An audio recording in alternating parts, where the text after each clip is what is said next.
Assalamualaikum warahmatullahi wabarakatuh. Perkenalkan, nama saya Irfan Setiawan dengan NIM 131210025 untuk memenuhi tugas hukum cybercrime. Di sini saya akan menjelaskan istilah dan pengertian dari cyber law. Cyber law yaitu hukum yang mengatur aktivitas terutama di dunia kejahatan, di mana di dunia kejahatan terutama di dunia maya melalui jaringan internet. Istilah cyber law telah membentuk rezim hukum baru di Indonesia tentunya, khususnya dalam kegiatan teknologi dan informasi. Jadi rezim hukum cyber law ini di Indonesia ditandai dengan lahirnya undang-undang.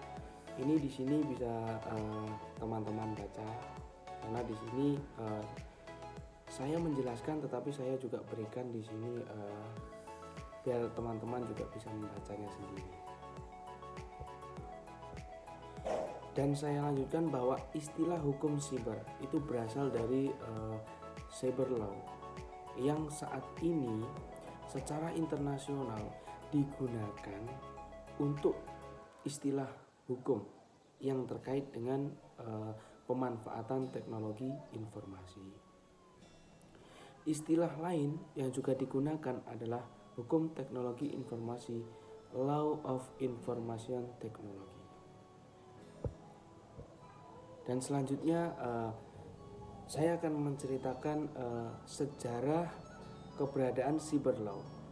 Di sini pada tahun 1990, khususnya pada tahun 1990-an, negara-negara di Eropa dan Amerika Utara mulai melakukan kriminalisasi terhadap perbuatan baru, yaitu seiring dengan penggunaan teknologi komputer.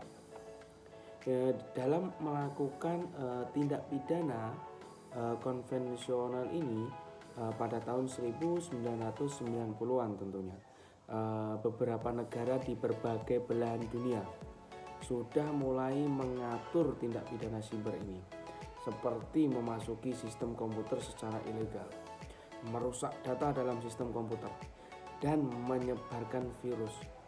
Nah, pelaku tindak pidana siber mempunyai kemampuan dan kesempatan untuk melakukan tindak pidana dari suatu negara yang akan mengakibatkan keinginan terhadap seseorang itu di beberapa tempat di negara lain. Untuk menghadapi ancaman tindak pidana siber sendiri, beberapa organisasi internasional telah melakukan kajian-kajian dan pertemuan-pertemuan ilmiah yang membahas tindak pidana siber tentunya. Kerjasama internasional untuk mendorong pembentukan hukum internasional tentang tindak pidana siber. Beberapa organisasi internasional yang telah melakukan usaha-usaha tersebut antara lain yaitu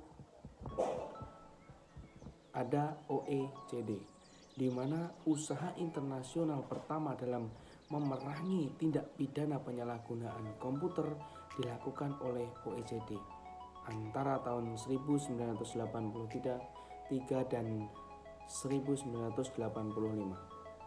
Pada tahun 1985, negara-negara anggota OECD direkomendasikan mempertimbangkan untuk melakukan kriminalisasi. Dan berikutnya terdapat asas-asas cyber law, yaitu yang pertama ada subjektif territoriality, yang kedua ada objektif territoriality, yang ketiga ada nationality, dan yang keempat ada passive nationality, yang kelima ada protective principle, dan yang keenam ada universality.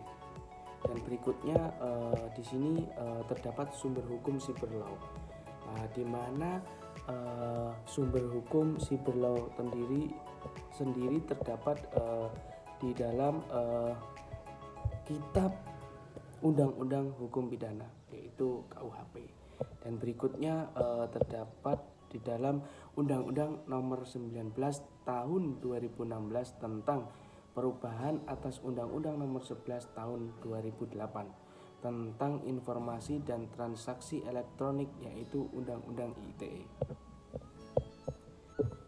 Ya, berikutnya secara terminologis, kejahatan di bidang teknologi informasi dengan basis komputer sebagaimana terjadi saat ini dapat disebut dengan beberapa istilah, yaitu komputer misuse, ada juga komputer hoax, ada komputer fraud, komputer related crime, dan komputer assisted crime atau komputer crime. Itu adalah beberapa nama-nama. Dan berikutnya karakteristik khusus dari kejahatan siber antara lain yaitu adalah adanya ruang lingkup kejahatan, di mana selain sifat global, internet, ruang lingkup kejahatan ini juga bersifat global, yaitu cybercrime.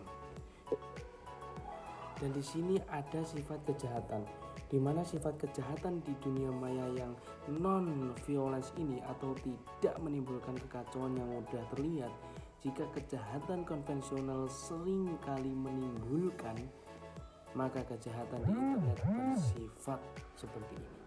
Yang kedua, ada pelaku kejahatan, di mana jika pelaku kejahatan konvensional mudah diidentifikasi dan memiliki tipe tertentu, maka pelaku cybercrime bersifat lebih universal meski memiliki ciri khusus, yaitu kejahatan dilakukan oleh orang-orang yang menguasai penggunaan internet.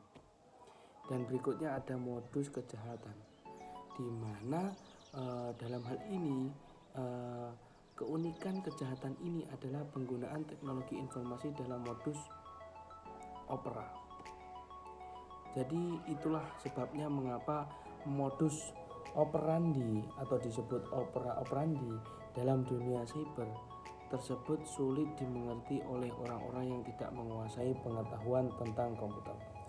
Dan ada lagi yang terakhir adalah jenis kerugian yang ditimbulkan. Kerugian yang ditimbulkan dari kejahatan ini dapat bersifat material maupun non-material.